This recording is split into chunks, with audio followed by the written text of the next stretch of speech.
আসসালামু আলাইকুম ওয়া রাহমাতুল্লাহ। আলহামদুলিল্লাহি ওয়া কাফা ওয়া সালামুন আলা ইবাদিহিল্লাযীনা ইসতাফা। আম্মা বা'দ। আউযু বিল্লাহি মিনাশ শাইতানির রাজীম। বিসমিল্লাহির রাহমানির রাহিম।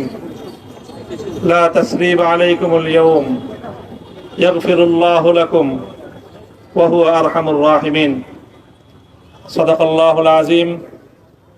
সমবেত প্রাণপ্রিয় তৌহিদি জনতা, বিভিন্ন স্তরের ধর্মপ্রাণ মুসলমান ভাই ও বন্ধুগণ, ছাত্র বন্ধুগণ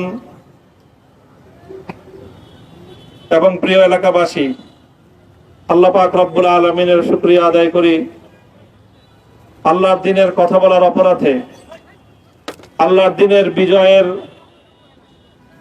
ঝান্ডা এবং কেতন উড্ডীন করার প্রত্যয় ব্যক্ত করার অপরাধে, আল্লাহর জমিনে আল্লাহর দ্বীন প্রতিষ্ঠার আন্দোলনের অপরাধে আমরা অনেক ভাই কারারুদ্ধ হয়েছিলাম।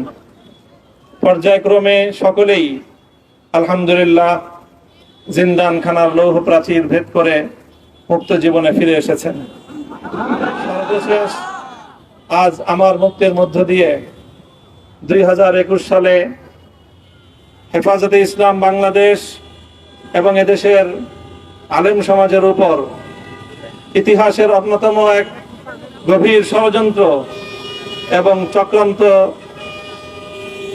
নির্যাতনের যে স্টিম রোলার পরিচালনা করা হয়েছিল, তার আজকে একটি প্রাথমিক অধ্যায়ের পরিসমাপ্তি ঘটল। আমরা অন্যায়ভাবে আমাদেরকে কারারুদ্ধ করা হয়েছে, বুলেটের আঘাতে আমাদের ভাইদেরকে হত্যা করা হয়েছে। আমরা যখন আমাদের সন্তানদের লাশ এবং তাদের সেই মরদেহকে সামনে রেখে আমরা যখন আমাদের ন্যূনতম প্রতিবাদটুকু উচ্চারণ করতে গিয়েছি, তখন আমাদেরকে কারারুদ্ধ করা হয়েছে, আমাদেরকে নানাভাবে নিষ্পেষণ করা হয়েছে, আমাদেরকে জনগণ থেকে বিচ্ছিন্ন করার সব ধরনের অপচেষ্টা চালানো হয়েছে।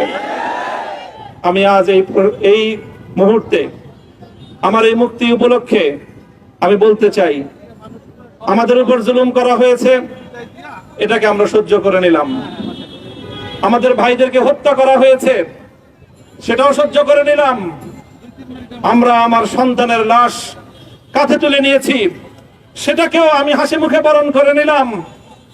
আমাদেরকে অপমান এবং লাঞ্ছনার সব ধরনের ষড়যন্ত্রের সম্মুখীন হতে হয়েছে, সেটাও আমরা হাসি মুখে বরণ করে নিয়েছি।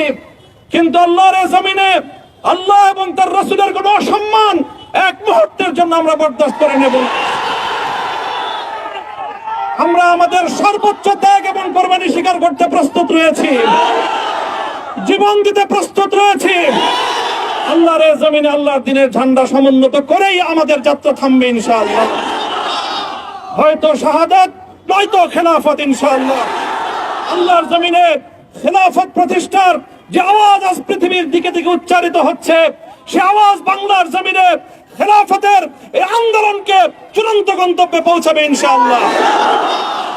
আমি বাংলাদেশের আলেম সমাজ, হেফাজতে ইসলাম বাংলাদেশ সহ বাংলাদেশ খেলাফত মজলিস সহ সকল ভ্রাতৃপ্রতিম সংগঠন, সকল ধর্মপ্রাণ, ইসলামপন্থী বিভিন্ন ছোটখাটো মতভেদ, মতবিরোধ, মত পার্থক্যের ঊর্ধ্বে উঠে যারা এলায়ে কালিমাতুল্লাহর এই এক বাণীতে বিশ্বাসী, আল্লাহর জমিনে আল্লাহর দ্বীন কায়েম করতে চাই, আমাদের তাআলাউ ইলা কালিমাতিন সাওয়াইন বাইনানা ওয়া বাইনাকুম, এই এক মন্ত্রে উজ্জীবিত হয়ে আল্লাহর দ্বীনের ঝান্ডা সমুন্নত করবার এই আন্দোলন এবং সংগ্রামে আমি নিজেকে উৎসর্গ করার ঘোষণা করছি।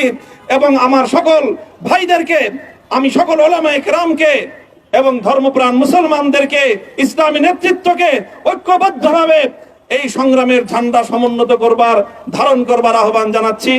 এবং আপনাদের সকলকে আবার শুকরিয়া জ্ঞাপন করছি যে আজকে আপনারা এভাবে আমাকে উৎসাহিত করেছেন, উজ্জীবিত করেছেন। আল্লাহ পাক আপনাদের সকলকে উত্তম বিনিময় দান করুন। প্রিয় ভাইরা,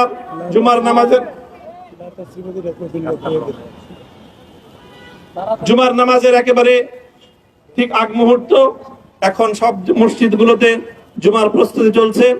আমরা এখন এখানে খুব সংক্ষিপ্ত দোয়ার মাধ্যমে আমাদের আজকের এই প্রোগ্রামের সমাপ্তি ঘোষণা করব। এরপরে ইনশাআল্লাহ প্রত্যেকে সুশৃঙ্খল ভাবে যার যার জায়গা মতো বা আশেপাশের মসজিদগুলোতে গিয়ে আপনারা জুমার নামাজ আদায় করবেন।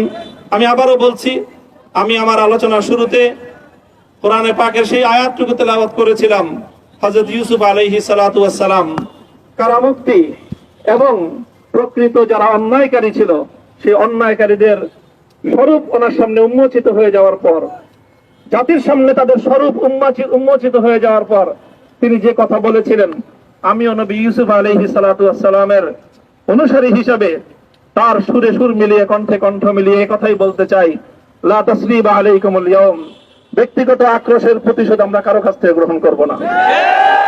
সকলকে আহ্বান জানাই, মাদ্রাসা, স্কুল, কলেজ, ভার্সিটি কোন শিক্ষা ব্যবস্থার ছাত্রদের মধ্যে বিভেদ করার নীতিতে মামুনুল হক বিশ্বাস করে না।